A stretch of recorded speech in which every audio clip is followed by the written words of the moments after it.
se fue. This is Jason J. Lewis, the voice of Superman on Justice League Action. This is Mark Wade, writer of Superman Birthright. And you're listening to The Krypton Report. And you're listening to Krypton Report. Up in the sky, look! It's a bird! It's a plane! It's the Krypton Report! The All Things Kryptonian podcast, including Superman and Supergirl. We discuss games, movies, cartoons, TV shows, and comics. Find us on Facebook, Instagram, YouTube, and Twitter. Welcome to the Krypton Report, and happy fall, everybody.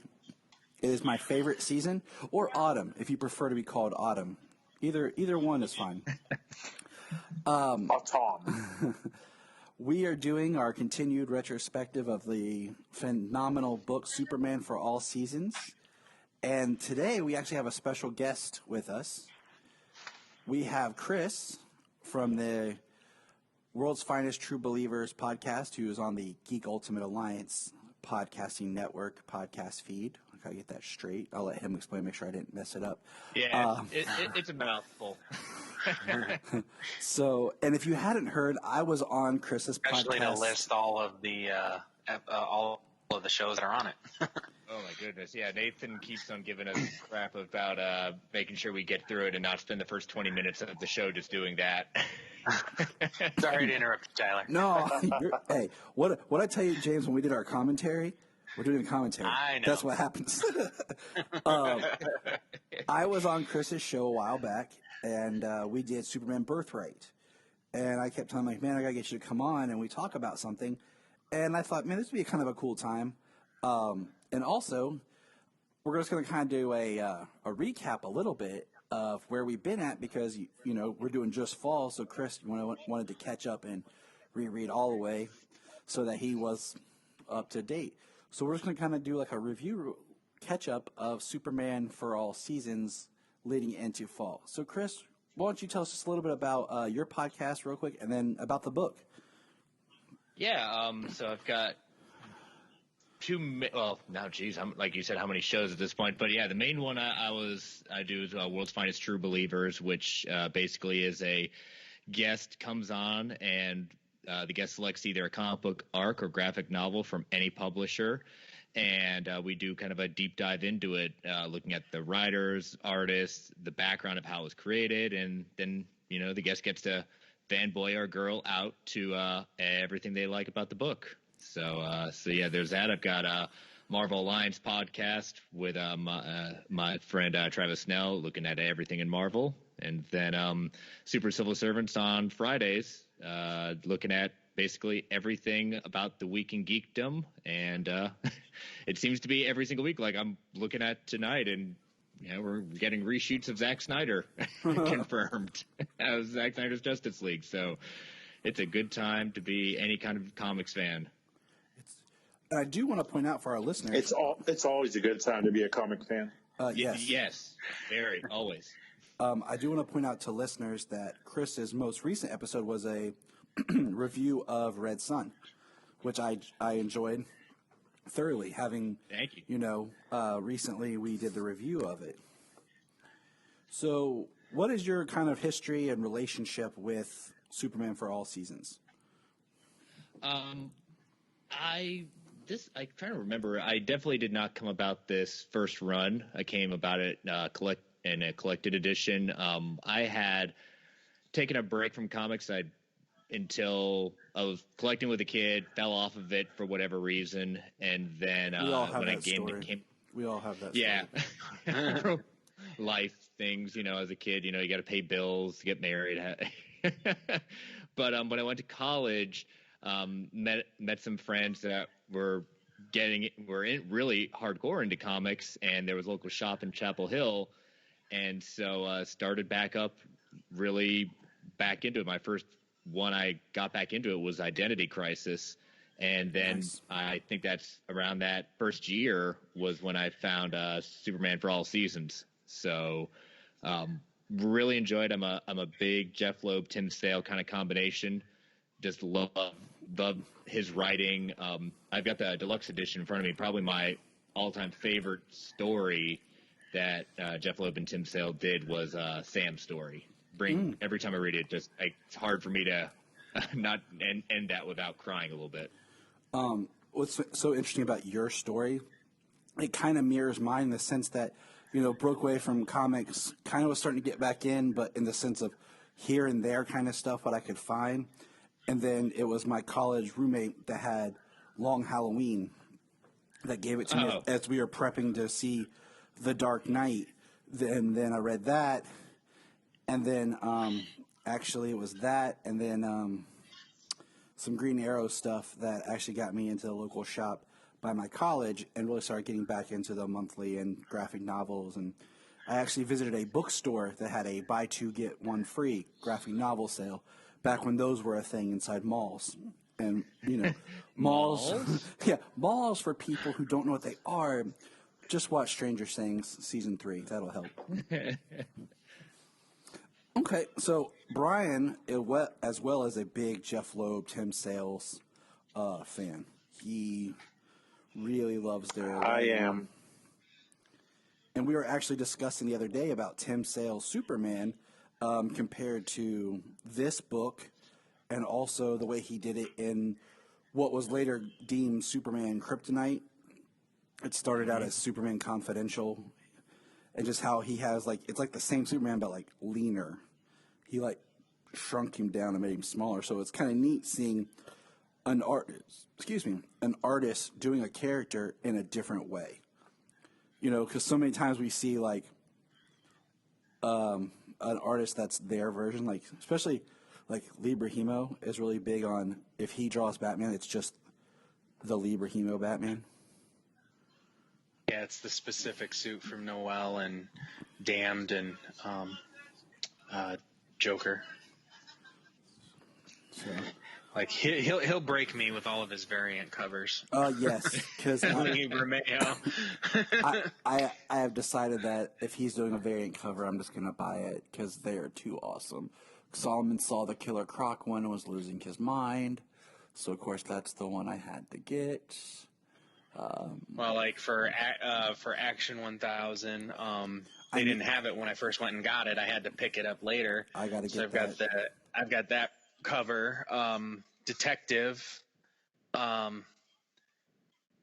Joker, 80th anniversary. The new Detective 1027. It's got the old Batman and Robin in silhouette in the background, and then Bermejo, Batman and Nightwing in the foreground. Is that his first Nightwing? I can think that I'm aware of. Yes. So, but we're getting tangential. So, Chris, tell us. We all chase squirrels on our shows. Come on. Mm-hmm. Oh, I mean, James and I think we did 30-minute discussion one day, maybe 40. And my wife's like, "How much longer?" I was like, "We haven't really started yet." I'm like, "We're just talking." So, Chris, go ahead and just kind of tell us how you felt about spring. It's what I like about just the entirety of the story is the perspectives it's told in. I think that's really just a cool way to do this. Is that we hear from the people that are major players in Superman's mythos, but starting off with spring is Jonathan's telling the story, about his boy and how it's the fears of every father. His son's growing up. He can't protect him anymore. He wants to hold on to him at that point. It kind of mirrors when we talked about, Birthright a little bit. Yes. Yes. And just Clark trying to find his way and seeing, it's always interesting seeing how people portray Clark as at this time, because meaning that, he's hulking in this. I mean, I know he's a pretty, he is. I know he's a farm boy, so it kind of makes sense, but gosh darn it, he's big. It makes it a little bit more harder to believe that he could hide being Superman. Yeah. Unless he's hanging out at the Arnold Classic. Sorry, James. I'm sorry. He's going to stand out. He might fit in there. Probably be bigger than most of the guys there too. Especially Tim Sale's Superman. and it's especially like it's almost like this. He also does the same kind of thing with Batman too. Like his heroes are meant to be hulking, but like you said, they scale it back for kryptonite. Mm-hmm. But I like we get we usually a lot of times we don't get a lot of time with stories about him and Lana a lot of times, and so it's nice seeing that relationship and see how important. And then we get at the with Winter. I know we're not covering that in this show, but we get a conclusion to that arc with them. See, like you said, I always feel like the Lana story is very important because it's that young best friend, first love, first person he kind of revealed himself to, and the importance of that and how that carries over. And it's always interesting because I told my wife I wanted to make a T-shirt that said, you have to go through your Lana to get to your Lois. And because I always called her like my Lois, I was like, and like we referred to like past girlfriends or whatever, like, I was just getting through my Lana stage, like, so, and everything. So I think, one thing, this is quick off the topic, was one thing that I loved about Smallville when it first started was you had Lana and you had Chloe. And it was like if you put those two together, Clark's two best friends, if you put them together, you got Lois. Yes. And I think that's part of like Lana's story is you see what Clark likes about her and how that's going to carry through his life, but he's able to maintain and cultivate that friendship and really demonstrate to people that you can be a man with a female friend. That is true. Very true. I just love Sale's artwork in the background. That last splash page of him and his dad standing out on the farm and just looking at that sunset. I mean, I think there's just some amazing splash pages throughout this entire run. The coloring on this, Bryan pointed this out when we were discussing the different Superman styles. Is there such a beautiful, bright coloring of Superman in this that just the world I really like and appreciate in this book especially. The book itself feels almost, I don't use this term lightly or as a demeanor, but like a wholesome children's book look. And like the way that you would color a kid's book. I think about some of the books like we flip through for my kids and just how they're colored and designed, and that's kind of what we see with this Superman, and I appreciate that. So what I've noticed about Tim as he draws and does artwork is that the colors that he focuses on always has to do with the character that he's working on. Yes. So as him and Jeff did Hulk Gray, for example, of course there's a lot of gray in it, but there's also like deep purples and different shades of purple, different shades of green, to symbolize the Hulk. When they did Spider-Man Blue, of course, there's a good bit of blue in there. Great but book. There also were different shades of red and like symbolizing those characters. And like when I read The Long Halloween again, as I do every year, because it's my favorite, there's so many different shades of blue and gray to symbolize that Batman color. And then like when you get to certain months for the villains, you'll see these different shades of green in his storytelling. And I love that about Tim. I love colorization in the storylines. I'm a sucker for that. That's just, I don't know, him that and just Jeff's writing as well. Yeah, and I kind of equate, like, I don't know what it is about these two artists, but I could literally just get a whole portfolio about them. Tim Sale and Darwin Cook. They're both cut from, yes, just have they're very different styles, but they're timeless styles. It's like a, Bruce Timm and Batman. It's their look, their style of how they did this work is just and I just give me a whole book with all of them. I bought for Batman Day the sale. I'm not a huge digital comics person, but every now and then I'll buy something just because you can't find it or the price of it is just too high. Like Darwin Cook's Batman Ego Deluxe Edition and other stores. Oh, yeah. Like $30-some to buy new. It was on sale for $5 digitally. Oh, have to. So I bought it digitally because I never read it, you know. And you were talking about his art, and I've just really appreciate more and more of Cook's art. And that's how I bought my Final Crisis and Crisis on Infinite Earths. It's on a sale. I mean, because those are just, they're too big to kind of just find in print. So let's move on to summer. How now the one thing I do want to point out is like reading it this time, like I don't know if I caught it the first time I read it, but you know, it almost feels like for all seasons like it's a year. Like, you know, it's 1 year in his life, but we definitely learned that from spring to summer, like, or in spring there was time gaps. So I was like, oh, okay. So I thought that was interesting. And it's almost appropriate, you know, of who our narrator is for summer, you know, where all the action happens, things like that. We get Lois as our narrator. Yes. So take us, Chris, into summer. Yeah. So we, you know, it, like you said, it seems to be a year, but definitely some time has passed. You know, Superman is basically, you know, Metropolis's hero at this point, and you know, we get a lot of different action beats of him saving the day, you know, and with the missile heading out, you know, throwing that away, getting a great shot about the Earth, and we get a lot of shots of Lex not being too happy, and I love the portrayal of Lex with the we're not going full bald, we're going a mix. The receding hairline is very nice. It's interesting when they do the Lex stories where the balding is like a natural thing.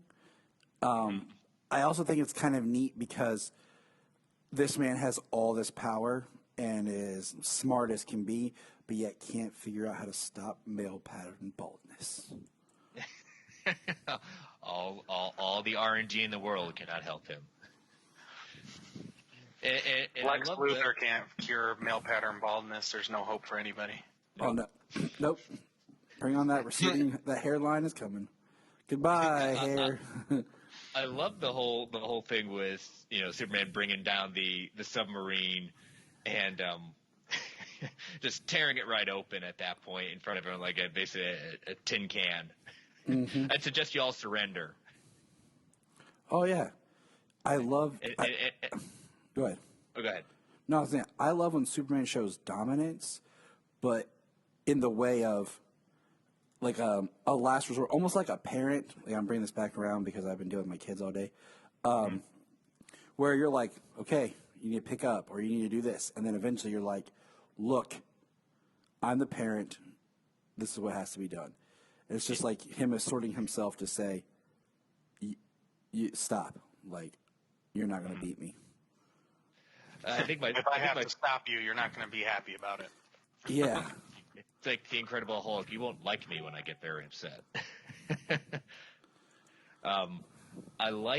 I think my favorite part, the one I chuckled at the most, was Lex saying, I'll, you know, when Lois is at gunpoint, and Lex goes, I'll handle this, Lois. I can negotiate anyone, even tear. And then there you see the zoop, and Superman's got the gun, and he's with Luthor. The situation is under control as he crushes the gun, and then Lois kicks the terrorist's butt. Anytime, like, I love that because it's not Superman trying to underhand Luthor. It's just, it happens. Mm-hmm. Like, it's like, hey, I saved you. I got the cast. And, you know, they're like, no. Like, Luthor's mad because you took something away from him. So, I always like that when it's like, and Lex is just so much about himself that he can't take it if anyone does anything that's outside of his little I'm in control box. What did you all think of, you know, we come to the part of the book where, you know, Lois makes mention of this quote unquote portrait of solitude. And, we see kind of Clark having real difficulties trying to understand his place. I think one thing about this, with that same thing about him having the difficulty of his place, and we'll get into this with actual in Fall, is he still doesn't know his origin. Yeah.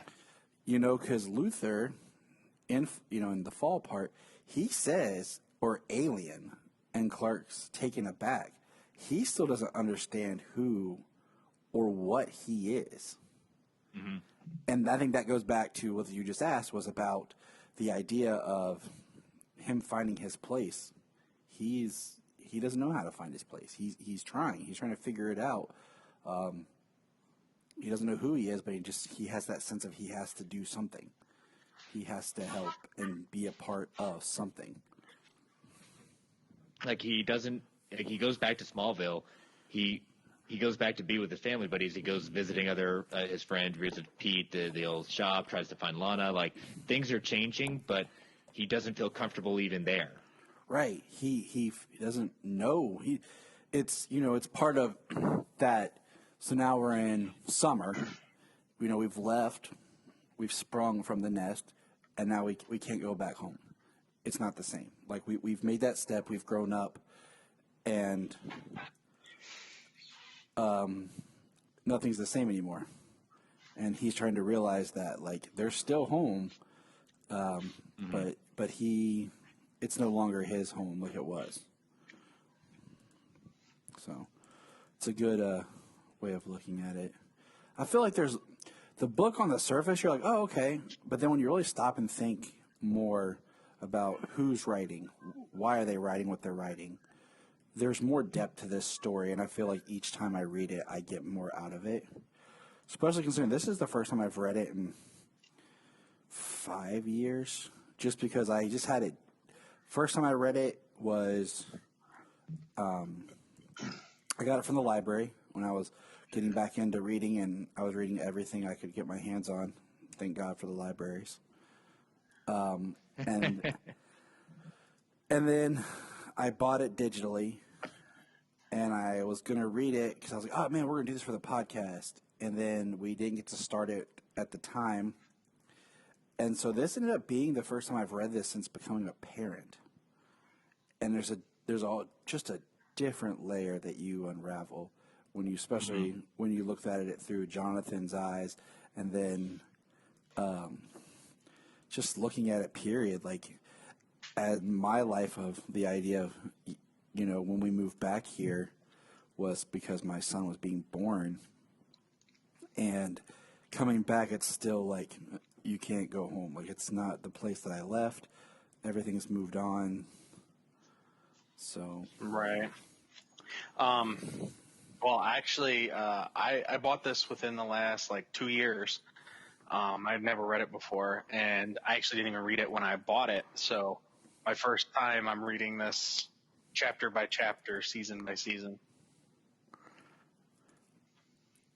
It's interesting. It's always fascinating to hear when people, how they, like you said, you bought it but didn't pick it up until a couple of years ago, and now you're just starting to read it, like you said, season by season. How is that for you, just kind of taking that break and then reading it during the season?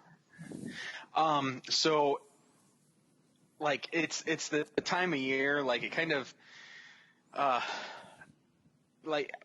I'm sure everybody has felt it at one time or another, that seasonal change always brings a different mood. Yep. So actually, and being the first time I've read it, I've read each chapter for each season for our recording. So this last year is the first time I've read it. So I bought it a year and a half ago, almost 2 years ago, and it kind of just sat on my shelf for a while, and then I picked it up to read this. And, just with every season, it's like spring renewal and, how summer flies, just the energy of summer. And then now here with fall, I mean, it actually fits with the changing mood of the changing mood you have during each season. So it's an interesting read that it actually fits so well. And I take a look back at the previous chapter before I read the next one, just to see exactly where the story's coming from. And so I'm actually looking forward to reading Winter here in 3 months. That is way too soon. Just throwing that out there. Winter, you can go away. Go. Yes. I'll keep spring and fall. I'm good with that. Yeah. All right. Well, we're all caught up, so let's dive into fall. And I actually have my physical copy. I actually bought a trade copy. I think it was like the first run because it's got like the blue cover with Superman with the arms on the hips. I found it at Half Price Books for $7, and I was like, it's mine. So I'd say you got a good bargain. Yeah, I actually bought that same day. No, wait, it was a different day. But yeah, I ended up buying Dark Victory, Long Halloween from a Half Price Books. And I was like, who gets rid of these books? And you got a theme, all Tim Sale. I know. Like it like like if you ever go into Half Price Books, you'll see a bunch of stuff, and you're like, okay, I understand why that's here. You found Tim Sale on sale.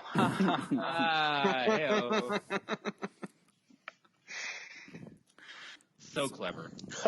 Good joke, old chap. That's a dad joke right there. All right. So I love the cover art where it looks like Clark sitting under the tree with the leaves falling. And it is cool because I couldn't remember, like it does say fall. And then, because then they make this story reference where they say, or autumn. And I just thought that was kind of like, I never really thought about like it as autumn. Like, I was like, it's fall in the book, right? And it is. Yeah. But here's what I love, okay? So the first page is, we got the cover art was the individual of Superman flying towards Lex Tower and with the red, fallish colored sky with lightning. And looking at just the first 3 panels of the first page, there is not a lot of words. But it's so powerful.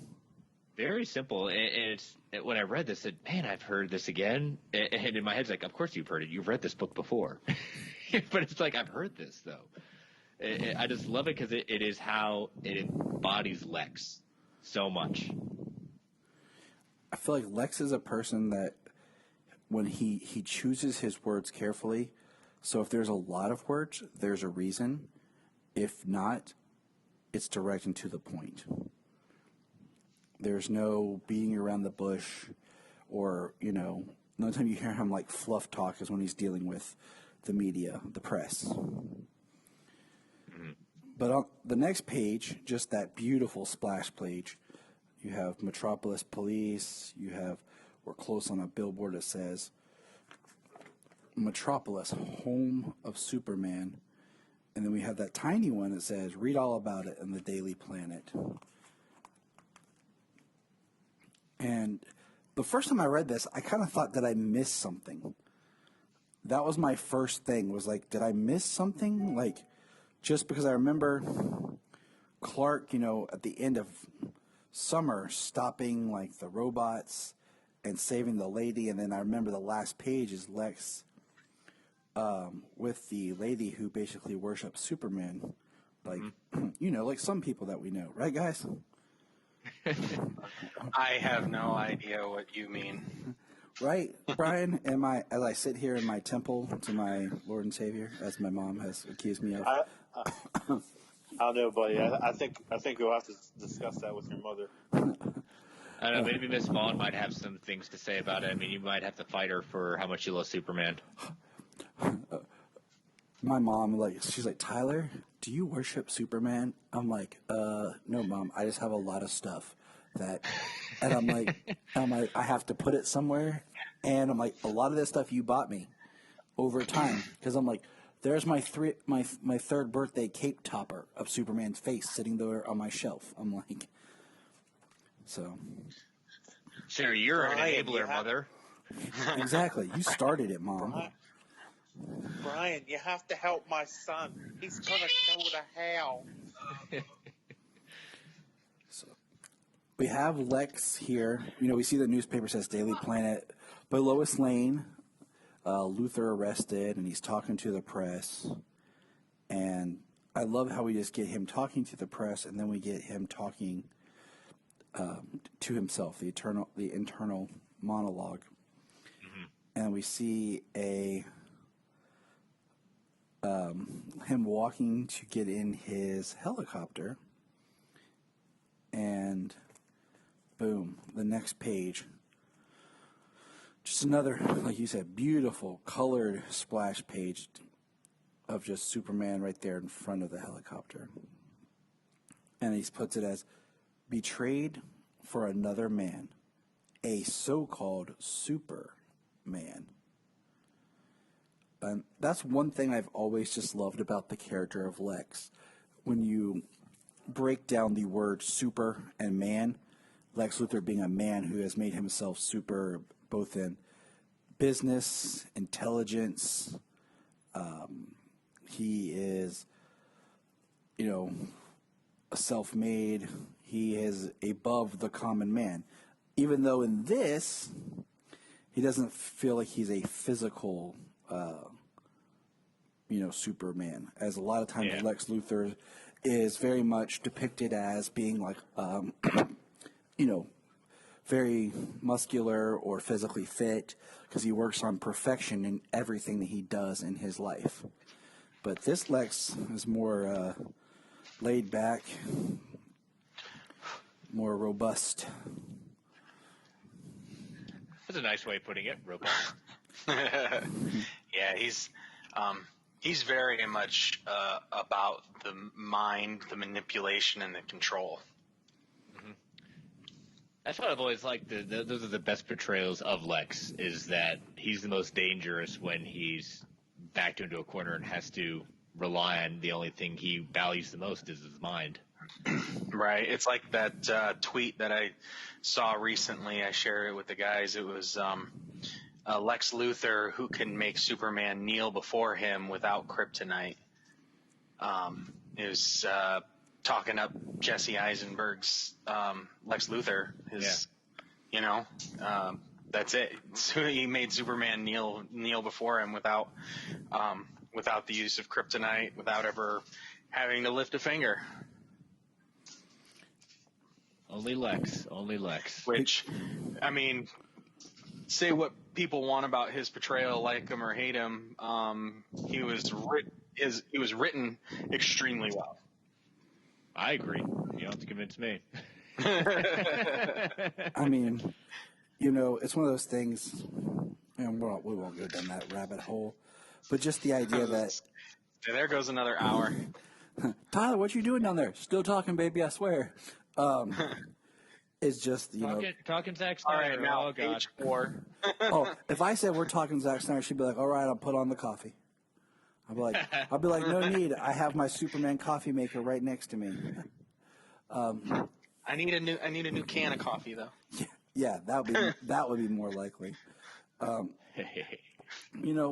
to reinvent the character, I think, for a modern age, and some people just have a trouble with changing, updating things. I mean, it's kind of like people talk about Gene Hackman's Lex. I'm like, it's very hard to really discuss his Lex because at the time of his Lex, the Lex that we all know wasn't created yet. Technically the first live-action Lex that was kind of in that vein was on Superboy, and he was a very interesting character study in Season 1, and then what they did in Season 2 and beyond. So the first real live-action Lex that we got is probably the most underrated, which was John Shea. Yeah, you're right. Lois and Clark, yeah. But he was definitely my first Lex, and I was actually surprised when I learned and realized that by the time he, after his reappearance in Season 2, that was it. He didn't return. I always thought he did. Yeah, it's one of those things. I thought he was in it more. Well, it's just one of those things you don't think about because, when my first watching of that series was very hit and miss because my mom wanted to watch Sequest DSV. Both came on Sunday nights. So it was kind of like, well, if mom's not home, I get to watch Lois and Clark. Sometimes I could convince mom to watch it. So, it kind of became a back and forth. And then when I got them on DVD, of course, I could watch it all straight. And that's when you kind of realize, oh, wow, he wasn't around as much as I thought he was. So back to our Lex in the story. This is actually one of my favorite parts of this story is the spread here of Lex being shaved and where she nicks him.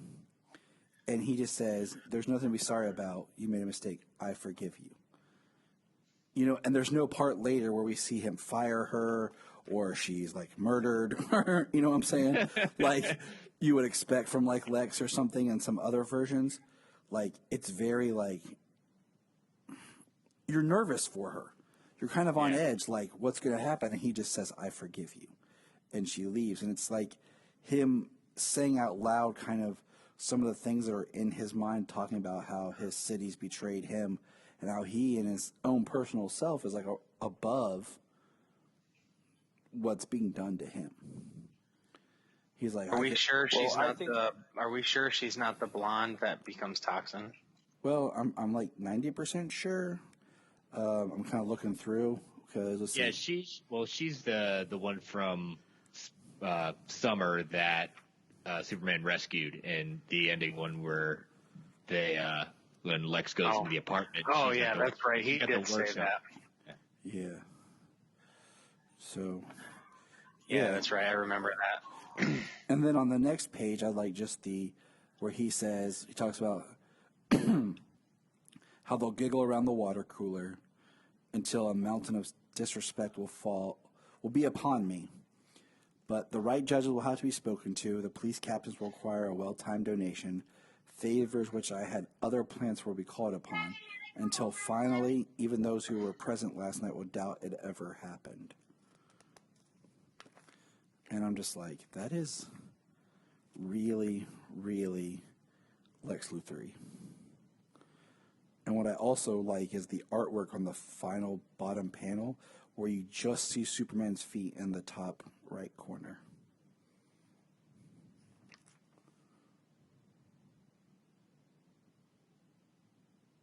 You guys there? No, we're here. Yeah. Okay. Man, I was like, I'm not that good of talking that you guys just were like in silence. Like, man, Tyler got this. I ain't that good. No, it was more like Stewart, where he put me to sleep. No, I'm messing with you. That sucks. Big Bang Theory. I'm just, I'd get a lot of sleep talking. I'd get a lot of sleep if that was the case, Tyler. Yeah. Be like, man, James sure likes talking with you. Yeah. He just calls me up and I talk and he falls asleep. Just let it happen. And then once again, It's only a coincidence that we talk very late at night. Yeah, you can always tell our podcast when we record either late at night or really early in the morning. I think we've had maybe 2 podcasts we've done it midday, early afternoon.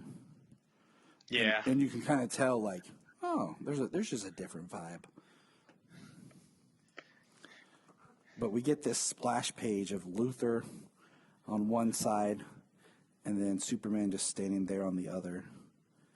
And it's really just, I just find it fascinating how much of this story is absent of Superman actually being present because it is Luthor narrating.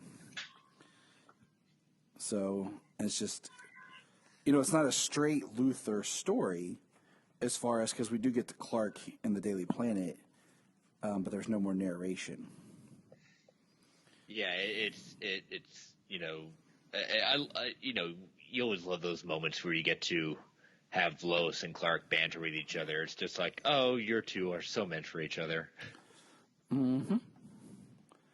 And there's a whole thing about Lois, Clark's admiration for her, for what she does and how much she does is to him, she's super, And there's the whole thing about Clark loves being a writer because it's his words. It's him using something that he doesn't have to be physically part of, so it's not really connected to his powers as much as it's him, his brain, his ideas that makes that so strong. And he admires Lois, and that's always something I think you have to kind of come back to in understanding of just their relationship, period. So, but when Superman's outside, you know, Lex's place, he doesn't say anything. Yeah. It's a nice kind of classic stare down. And I love it because it just angers Lex because Superman won't talk. He just stands there, and Lex just gets angrier and angrier. So, and then, sadly, we see what's become of the lady that worshipped Superman and what Lex has done to her. In this page here with the eyes taped open. And those eyes are like hooked open. I'll tell you what, it kind of like... It looks freaky. It kind of freaked me out, honestly, just because I kind of thought... Clockwork Orange going on. I expected something a little bit different with the way, like, he was talking to her, he came to her place, and, like, we see how much she worships and loves Superman. And then the next page is, like, a beautiful splash page again, and we see classic Superman iconography. You know, I think every artist is like a rite of passage to recreate Action Comics #1 cover. I think there should just be like a coffee table book of just that, done by every artist that DC has. Right. I like the Alex Ross one. It's in Kingdom Come. Yep. As long with Detective 27. I think Bermejo needs to do it. Just throw that out there. Yeah. I mean, we've seen it by so many. Like, it's okay. Bermejo can do it. Oh, for sure. You know, and then, you know, we just have this. And I'll have it in a poster on my wall somewhere. He needs a whole entire poster collection.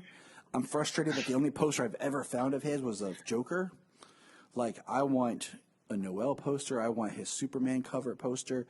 I want his Secret Origins cover poster, which I love that art. I actually printed off a picture of the penciling, and I have it just hanging on my wall because it's so beautiful.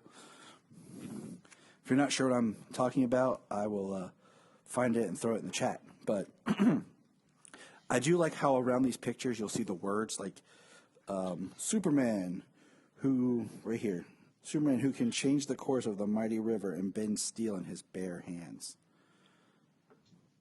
All that kind of super propaganda stuff we heard. Reminds me of the Fleischer cartoons. Right. Did you know, Chris, that if you watch the Fleischer cartoons, that it's all kind of the same? And then about what episode was it, James, where it changed and it actually used different wording at the beginning? I think it was 11. I'm actually going to... Sounds right. It was 9 or 11. Yes. And that completely... Because James and I just did a review where we did all those... just did them all straight through. And all of a sudden... we did like 1 or 2 episodes at a time of the Fleischer cartoons. Those were good shows. And it threw me for a loop when they started talking differently, and I was like, wait a minute. It's been so long since I've seen them, but like I said, they were such good shows. And but now that you bring that up, it's just like, you're right. It's those things that we just kind of get lost in the whole thing. It's like, oh, it's so cool. Yeah, I mean, if you ever get a chance to watch them straight through, you'll see significant little changes because we learned that a different studio took them over. It was Famous Studios that took over around 11 or 12. But yeah, things that you learn. So back to Superman. I love just right here, the Daily Planet. the birds flying, the beautiful colors. We see the office, and then we see Clark with a stern-looking face in his three-piece suit, because we all know three-piece suits are very 90s. And Clark's staring at Lois, and I love this, and he says, Lois, that's personal. And I love the, like, her behind him, and then her when she turns around to look at him. I just want to let you know real quick that, episode 9 was the last one for Fleischer Studios. Okay, awesome. And Famous Studios picked him up with 10. See, this is why I keep James around. Find those little tidbits. But I love her, like, yup. And then, we see her turn around, she has that look, like, she said, you got this part about LL. And then one of my favorite lines is, how many people do you know that have the initials LL? Lex Luthor, Lana Lang. We can go on for days. I'm about to say, what, Lucy Lemire. Yep. Right? Lucy? Linda?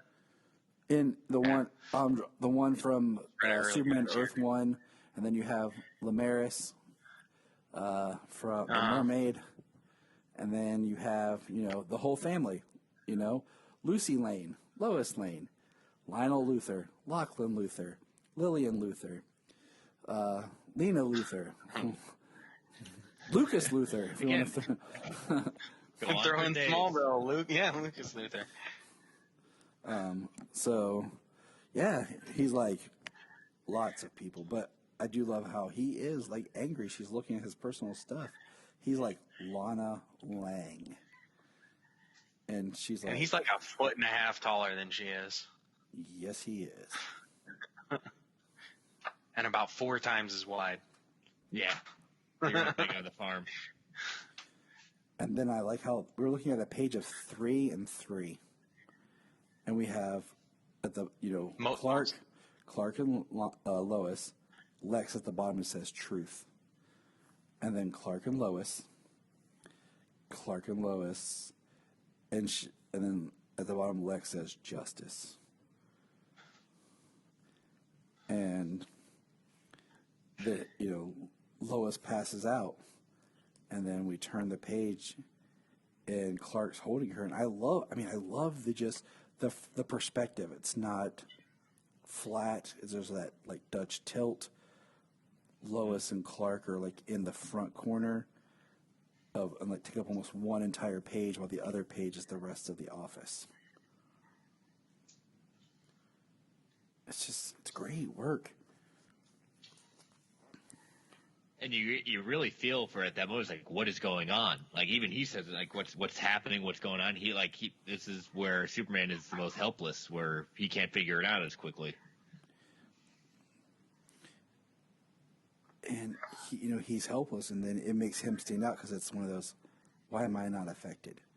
Is somebody doing this? Is something going on? Like,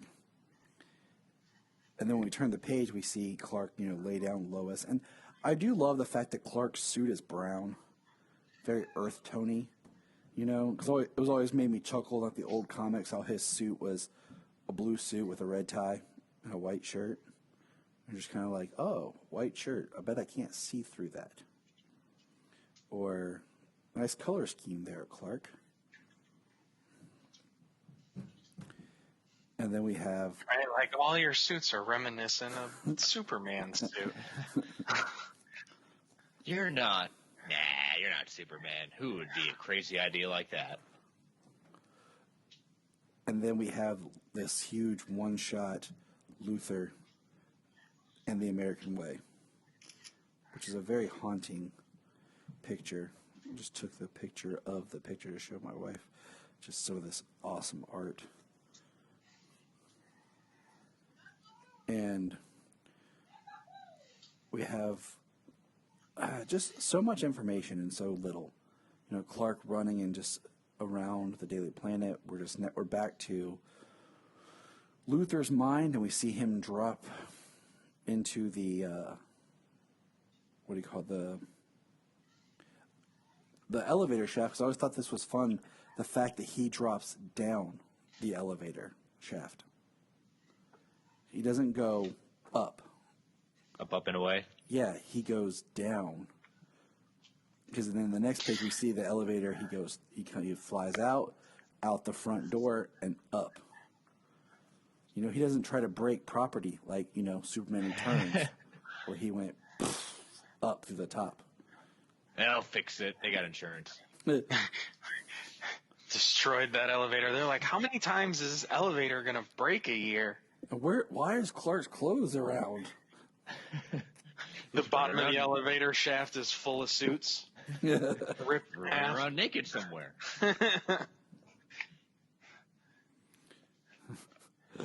That's funny.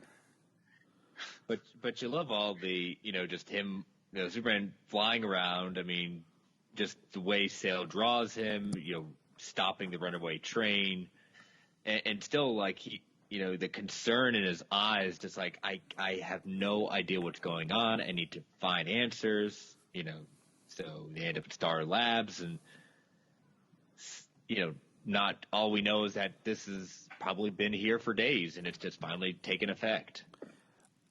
I like what you said, like looking at the art and looking at the eyes, it's very like Joe Shuster remnants. Like we were, you know, I was talking about I saw this like collection show that showed like the first Superman action figure ever made, and like how the eyes and everything are. And my dad was like, "Yeah, that's, you know, how they always showed him." I'm like, "Well, that's Joe Shuster's art style." You know, if you look at all of his old Superman, like his eyes always kind of had that strong brow squint, and I feel like, in a way, Sales here has kind of recreated that when he's Superman compared to if you go back and look at more of the. I'm going back. Just the more wide-eyed Clark. You know, because if you look at the detail, even back on page 128, where he says Lana Lang, his eyes are squinted, you can kind of see the eyes, but then you go back to him as Superman, they're more, like, harder to see. They're more just straight lines. I didn't know Superman could change his eyes, so we see Latent power. I mean, It's one of those Silver Age powers that only creeps up now and again.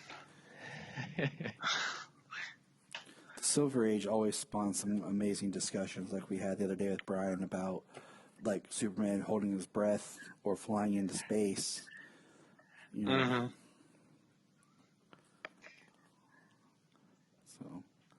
So, I like him stopping the train, like the just shot of him standing still and stopping this train. And I like the fact that you can see the glass shatter, but it doesn't look like the train conductor has moved. But the older I get, I wonder, is that actually the best way for him to handle this?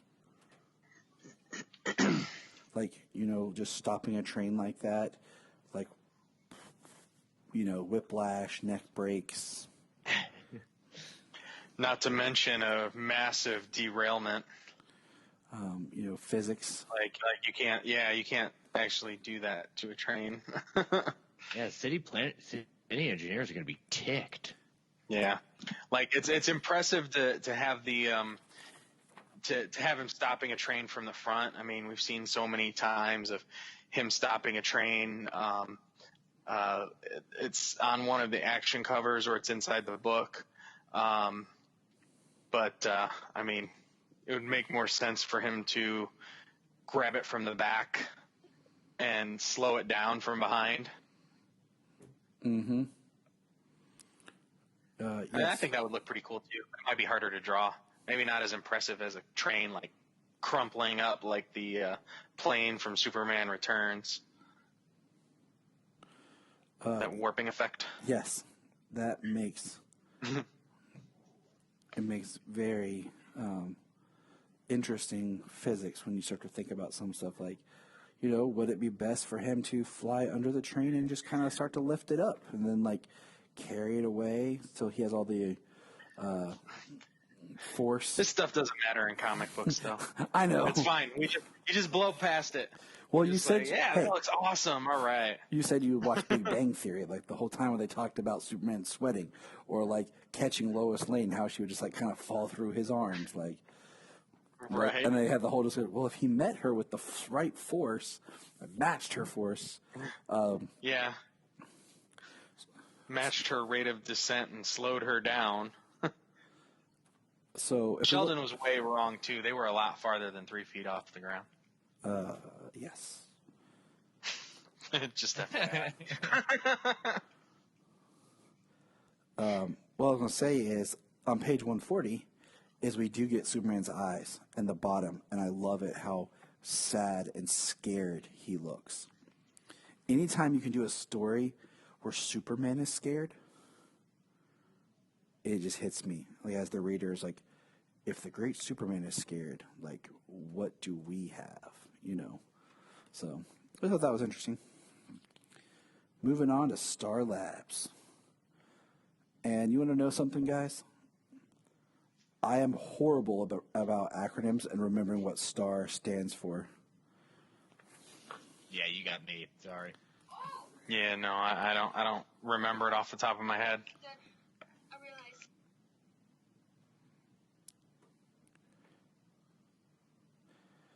realize. It's what?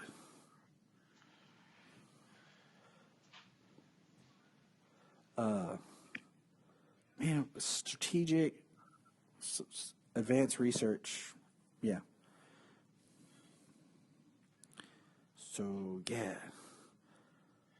Yeah. All right. I'm like, I feel dumb, but Scientific and Technological Advanced Research Laboratories. Star Labs. okay. So, all right, let me catch up here. Sorry, the wife is getting with the kids because where they were misbehaving, they have to go to bed early, and Solomon does not like this idea. He's trying to bargain with my wife. The kid likes making deals, and I've never let him watch Lucifer, but I just feel like he would be like, "What's your desire, Daddy? What do you want?"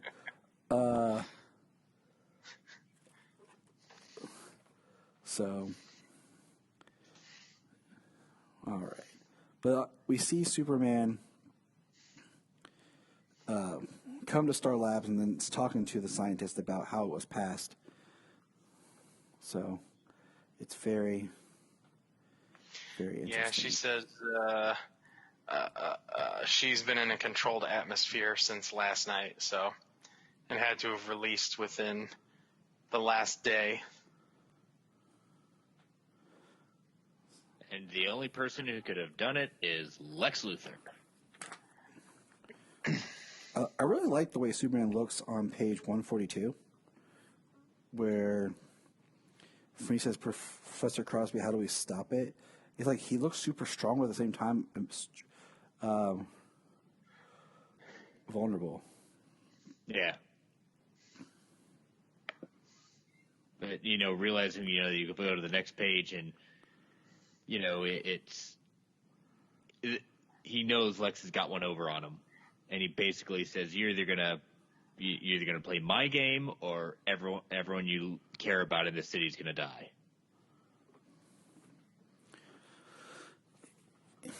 And he's like, "What do you mean?" And he's like, where is it?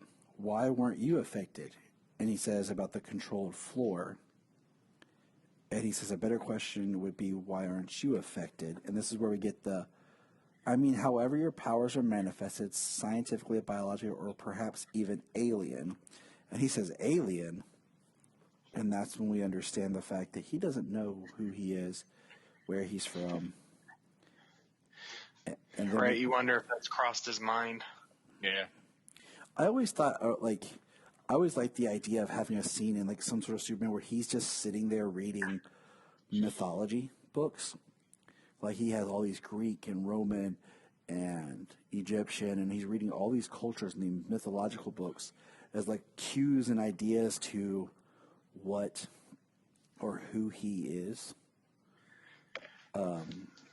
Just him being obsessed with that kind of thing as like a young kid, like elementary kid reading this stuff that's more like middle school, high school level because he's, super. I do like that we see his feet on the ground.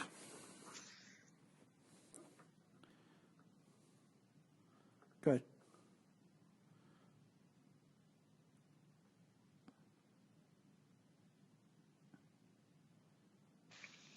What happened? Where did he go? I know.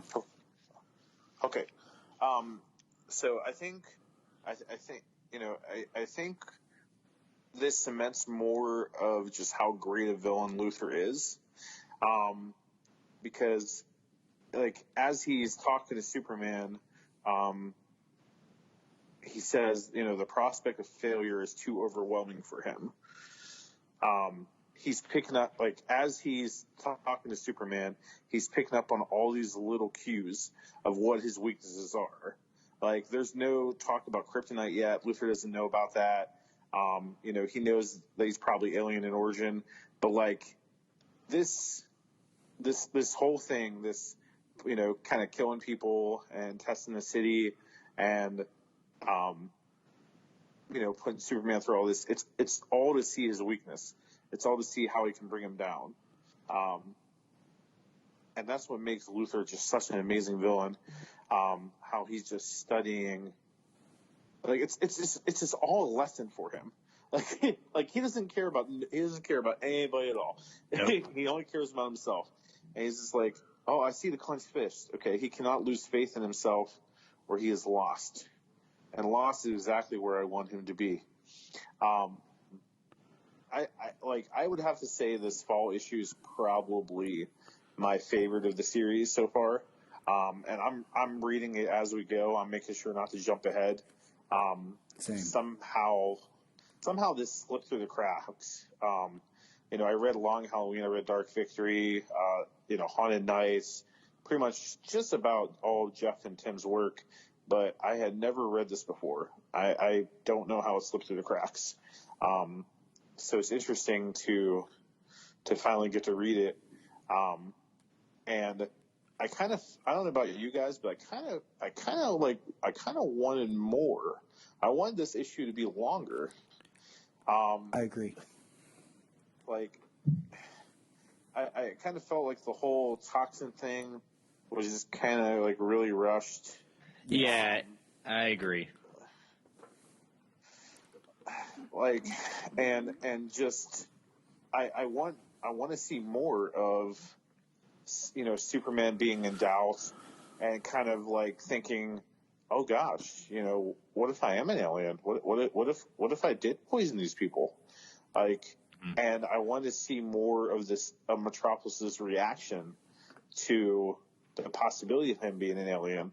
Like, I think we have this story here. Now, keep in mind, I have no idea how Winter goes, but I want to see more of the story of Superman. I mean, that's definitely why he goes to Smallville. He feels defeated. He feels he's failed. Yeah. I want to see more of how the city would react to the possibility of this man that we praise, this God in the sky, actually could be killing us. I don't know if that's has ever been redone in a different Superman story that I might not have read. Or... I'm trying to think. I feel like there's been little things about possibility. I can always refer to the Great God Phil. I know they kind of touched on in Lois and Clark that there was that episode where supposedly Superman being there was actually making Metropolis hotter because he was bringing energy down onto it. Well, you got the exile story, the storyline where he exiles himself from the Earth. Yep. So now, that happens a little bit after John Byrne's run, doesn't it? Like, isn't that in between that and the death of Superman? Yeah, I want to think it is. Yeah, it's kind of linked to when he, basically kills the Kryptonians that were trying to take over the Earth. It's kind of the fallout from that. Okay. And then he kind of has this loss of reality where he becomes like the gangbuster personality. Yeah, never a huge fan of the whole gangbuster thing, but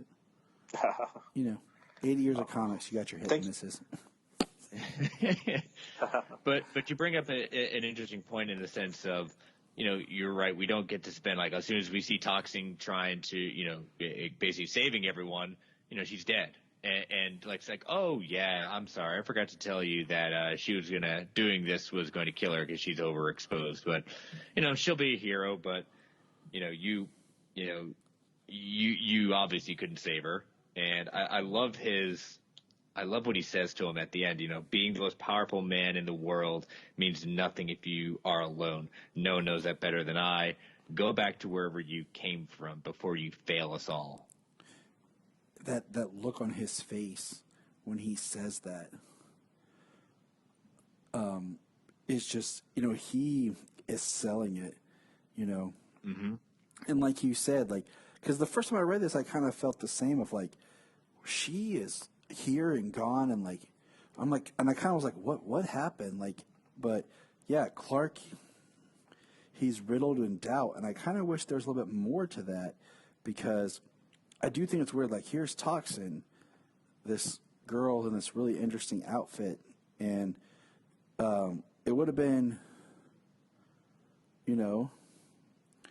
interesting if I don't know. I just feel like there could have been a little bit more depth. I'm not trying to hate on it, but the fact that he saves her, right. And she has this shrine to him, and then Luther does something to her, and now she's helping him, but he doesn't remember her or really acknowledge that he remembers her, and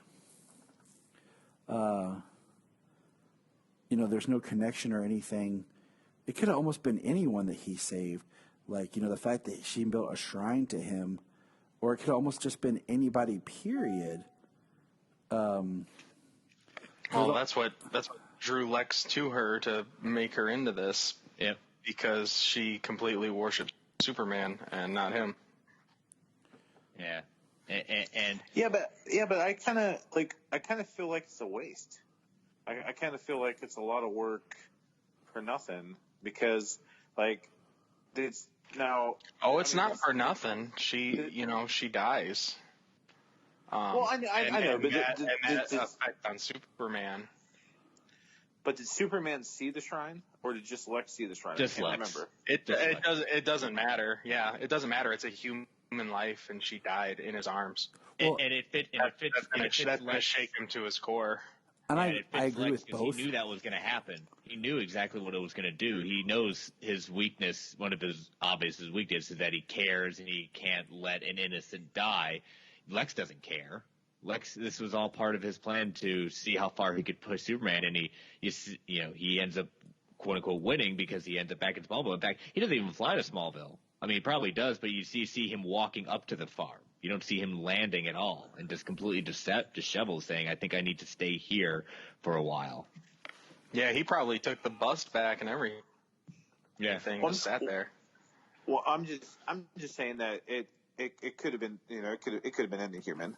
Yeah, I mean the idea. I agree with Bryan on this. And we get this. Yeah, you're right. Oh, it was all personal for Lex. It was all personal for Lex who he chose. It was just the effect that it had on Superman it got what he intended. You know what? I never really thought about it, James, until what you're saying now is he picked her not because of how Superman feels about her or towards her. He picked her more because of the way he feels about her. Because, like you said, she worships Superman and not him. So that makes a lot more sense to me. That's precisely why he did it. Mm-hmm. Yes, totally agree. So, yes, we are intelligent people, but I do love the fact, like you said, he walks home. He walks to the farm. And I agree with, I feel like out of any chapter so far, this is the one that I would have liked more from, because this is like him being defeated in a way that he never knew possible. And he says, I think I need to stay in Smallville for a while, and just what that does to him, you know. And then, like you said, how does the world react? Like, what does the world think this was?